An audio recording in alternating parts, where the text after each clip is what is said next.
September 10th, 1943, Camp Hearn, Texas. The afternoon heat pressed against the barracks and canteen windows until the glass seemed to breathe. A ceiling fan clicked overhead with the dull rhythm of worn machinery. Hans Müller stood in line with camp script damp in his palm and watched sweat darken the collar of his prison shirt. Before we go deeper into that room, take a moment to like, subscribe, and tell me where you are listening from tonight. Because what Hans saw in that canteen was not simple carelessness. It was a glimpse of an enemy so rich in materials that it no longer feared loss. He saw an American guard buy a fresh pack of cigarettes, tap one loose, light it, draw once, grimace, and toss the rest away. The half-full pack struck the trash barrel beside the counter with a soft paper crack. No one rushed to save it. No one even looked twice. Hans had crossed battlefields under artillery fire without trembling. He had seen trucks burning in North Africa and men collapse beside dry gullies with dust on their lips. Yet that careless gesture chilled him more than the sound of shell bursts.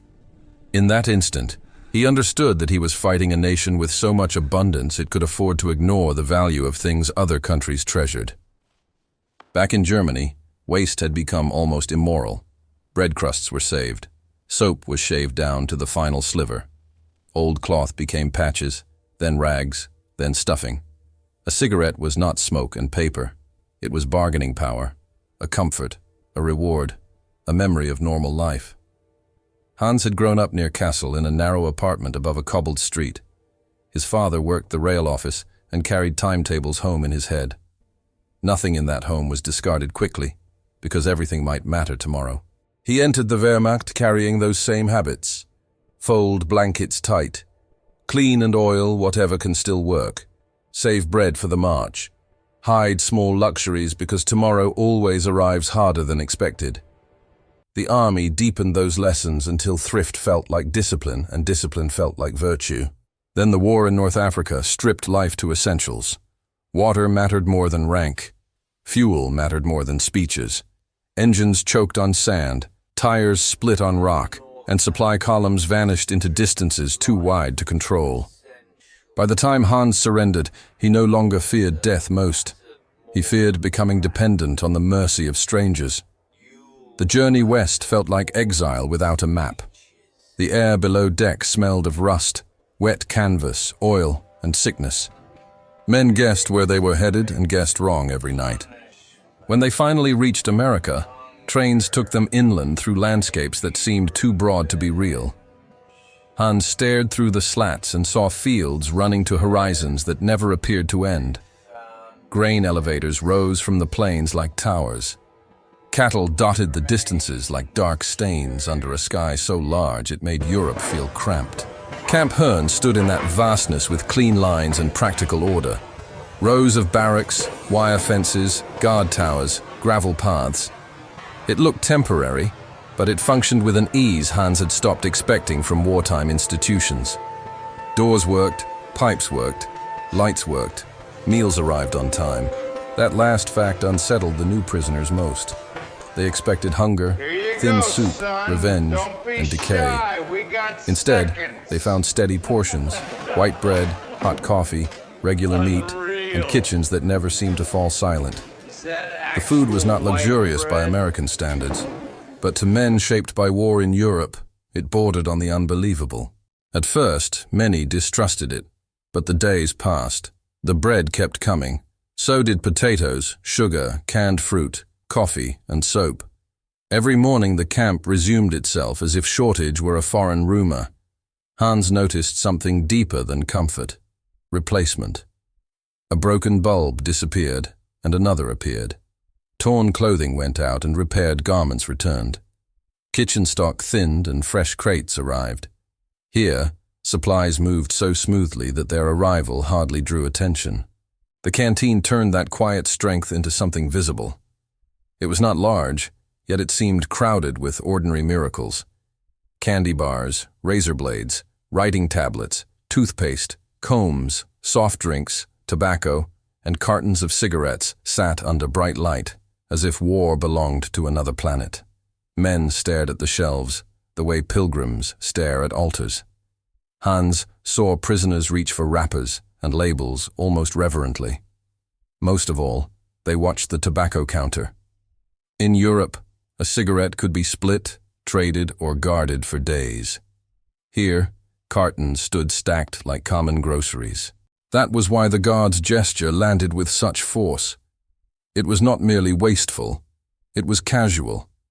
He did not throw away a ruined object. He discarded a good one simply because his preference had not been satisfied. For Hans, the action felt like a coded message about the scale of the country beyond the wire. At first he tried to explain it as softness. Americans, he thought, lived too far from war's real education. Their carelessness came from distance. It came from oceans and untouched streets. It came from not understanding how quickly comfort can vanish. That explanation lasted until work details took prisoners outside the camp. Hans was first assigned to field labor and later to a rail-side warehouse crew. There he saw freight cars arriving one after another with flour, canned goods, lumber, machine parts, oil drums, and boxed equipment. The sight mattered less for its volume than for its repetition. Germany could assemble one impressive train. Hans had seen that. But here there was always another. Another behind the last. Another expected tomorrow. Another unloaded while trucks waited in line to carry everything onward. Workers cursed delays while standing in the middle of material plenty, so great it made their complaints sound absurd. A foreman once kicked a crate and muttered about late delivery. Hans looked around at towers of supplies and felt something shift inside him. Delay, he thought, in a place like this still meant fullness. In Germany, delay now meant absence. The same word described two entirely different worlds. At night, back in the barracks, he began listening differently. Beyond the fences, he could hear truck engines moving through the Texas dark. He could hear distant trains, long and steady, carrying cargo somewhere beyond sight. Those sounds never seemed to stop. Letters from home sharpened the contrast. His mother never described hunger directly. She wrote instead about long queues, about turnips appearing too often, about neighbors sharing rumors over empty baskets, about mending old coats for another winter. She asked whether Texas nights were cold. Hans read those lines under electric light with soap near his bunk and bread still sitting in his stomach. That humiliation cut deeper than captivity. The enemy had taken his freedom, yet in some painful ways captivity offered greater stability than life in the Reich. He was behind barbed wire in a foreign land, but his meals were regular, his clothes were serviceable, and a nurse would see him if he fell ill. His mother at home could promise none of those things. Some prisoners refused to draw conclusions. They insisted American abundance was staged or shallow. They spoke about discipline, sacrifice, and the superior hardness of German arms. They pointed at maps and said the Reich still ruled from France to the edge of Russia. Territory, they argued, mattered more than canteen shelves. But maps were beginning to lie. News moved through camp in fragments, rumors, newspapers, and the expressions of men who had learned enough English to catch passing conversations. Sicily had fallen. Allied bombers struck deeper into Germany. U-boats were being hunted down with increasing success. The war was no longer a story of expansion. It had become a story of erosion. Within that erosion, the smallest details became unbearable. Hans saw kitchen workers scrape untouched food into waste bins because fresh trays were already being prepared. He saw coffee grounds dumped in heaps. He saw fruit peels pile high enough to feed families back home. He saw wooden crates used once and broken apart without ceremony. The camp dump affected him almost as much as the canteen. It sat behind a service road under the hard sun, smelling of sour milk, old paper, and spoiled vegetables. Prisoners assigned there paused over half-used goods the way miners pause over visible gold. The dump looked like evidence from another civilization. An orange became one of Hans's private symbols of the war. During cooler months, boxes arrived from farther south, and prisoners peeled the fruit slowly to prolong the scent. The smell was bright, sharp, almost shocking in the barracks air. For a few seconds, the room filled with sweetness instead of sweat, wool, damp boards, and dust. He would think then of Europe, not as speeches described it, but as it now existed. Rubble near stations, women carrying pails, children studying the sky before walking to school. Mechanics cannibalizing damaged vehicles for usable parts. Fields still producing, yet never enough. A whole continent straining to keep old systems alive while this distant country kept generating new ones. The contrast became cruelly simple in his mind. Germany had conquered vast territory, yet seemed starved by its own victories. One power expanded until it thinned. The other mobilized until it thickened. One counted scraps. The other replaced losses without visible strain. That idea reached its full force one afternoon when Hans was working near a highway. A transport column passed heading east beneath a pale, glaring sky. He counted trucks until he lost the number. Fuel carriers, covered cargo lorries, jeeps, recovery vehicles, flatbeds, and more trucks beyond them rolled through dust that turned gold in the sun. Nothing about the convoy looked theatrical. That was the frightening part.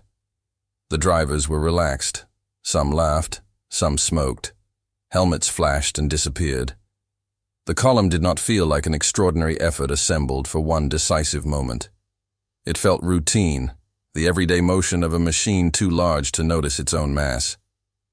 Hans remembered the cigarette pack then, and the two images fused into one understanding. The waste in the canteen was not separate from military power. It was proof of its scale. A nation that could discard good tobacco over a matter of taste could probably replace trucks, tires, boots, and shells faster than Germany could destroy them. From then on, defeat felt less dramatic and more mechanical. Germany might still win battles. It might still punish, delay, and bleed its enemies. But how could it defeat a society whose farms, factories, railroads, refineries, ports, and warehouses produced depth beyond calculation? Heroism suddenly seemed smaller. Endurance no longer looked enough. That realization spread in camp without many open confessions. Pride survived longer than certainty. Men still argued about secret weapons, allied morale, winter weather, and political fractures that might save the Reich. Yet beneath those arguments sat a quieter knowledge. Too many prisoners had seen too much ordinary American life to believe that Germany could outlast it. Camp Herne itself taught the lesson daily. Fences were repaired overnight. Supplies appeared before anyone announced a shortage. Even boredom required material support, and America seemed able to supply boredom forever. There was something terrifying in that steadiness. When winter holidays approached, parcels and extra provisions deepened the confusion. Sausages, sweets, tobacco, writing materials, and small comforts moved through the camp. Some men accepted them with relief. Others resented the strange generosity of an enemy who could afford kindness because running out never seemed to enter the calculation. Hans often thought of his father then, the railway clerk who believed timetables revealed a nation's true character. Germany's trains now ran through bomb damage, fuel shortages, and mounting confusion. America's trains crossed open land, untouched by invasion, linking farms to depots, factories to ports, ports to oceans, and oceans back to war. The comparison required no speech, only ears. Spring returned with dust, then rain, then dust again. Mesquite shifted beyond the fence. The canteen fan still clicked above the counter. The same shelves filled, thinned, and filled again. Prisoners came and went through labor details, but the basic rhythm never faltered. That consistency was perhaps the final blow. Abundance here was not a lucky phase, it was structure. Hans began to see that Europe had taught him the wrong lesson about strength. He had believed thrift proved superiority because hardship had sanctified it. Save everything, stretch everything, endure everything. Yet there is another kind of strength, colder and less romantic. It lies in such vast productive power that replacement matters more than preservation. Germany had glorified hardness. America had mastered continuity. Germany had trained men to treat each remaining object as precious. America had built systems so deep that objects became temporary, tools became replaceable, and loss became manageable. Once Hans saw that clearly, the war's ending no longer depended on maps pinned to walls. The defining moment of his captivity was not a riot, an escape, or a speech. It was that first soft crack of cardboard against a trash barrel in a Texas canteen. A half-used pack of cigarettes falling into waste revealed more about the future than any propaganda bulletin. It exposed the arithmetic beneath the war. One evening, near lights out, Hans passed the canteen again. The windows glowed amber against the dark. Inside, a radio played softly. Someone laughed near the counter. A paper cup sat half empty and unattended. Shelves were still stocked, and the room seemed wrapped in ordinary peace. That scene was small, almost forgettable, yet it held the whole shape of the conflict. Not merely soldiers and weapons, but the endless foundations beneath them. Farms, packing plants, refineries, rail yards, machine shops, clerks with ledgers, dock workers, drivers, electric grids, roads, warehouses, a civilization whose power rested in the mundane and therefore appeared almost invisible. The cigarette pack returned to him with perfect clarity. One cigarette lit, the rest discarded. He had been taught that history belonged to the harder people. Yet history often belongs to the side that can lose more, waste more, replace more, and still continue. When the war finally ended, many former prisoners carried home tangled memories of fear, relief, confusion, and shame. Some remembered fair treatment. Some remembered American landscapes too wide to understand. Some remembered the unbearable comfort of surviving behind barbed wire while their own cities burned and their families learned to do without. Hans remembered the canteen, not because it was beautiful. It was plain floors, bright shelves, cheap cups, tobacco smoke, and a tired fan turning overhead. But inside that unremarkable room, he had glimpsed the true scale of the nation Germany had chosen to fight. He understood before many others did that the war would be decided not only by courage, but by supply. Long after uniforms were folded away and camp fences were torn down, that memory stayed with him. Not the taste of coffee, not the Texas heat, not the broad sky over Hearn. The waste stayed with him, the casual, effortless, almost unconscious waste. Because waste on that scale was not decadence alone. It was capacity made visible. Until Texas, he had imagined defeat arriving through a great battle, a failed offensive, or the fall of a capital. In America, he saw another kind of defeat, quieter, slower, more certain. The realization that one side had already entered a realm of industrial depth the other could not reach, even by sacrifice, discipline, or desperation. That is the last irony of the story. German prisoners entered camps expecting punishment, hunger, and humiliation. Many found those things in subtler form. The humiliation came not through beatings, but through shelves that stayed full, trains that never seemed to end, and good cigarettes thrown away for no reason at all. They realized they were not fighting only an army. They were fighting a nation so powerful it could afford to be careless and still win.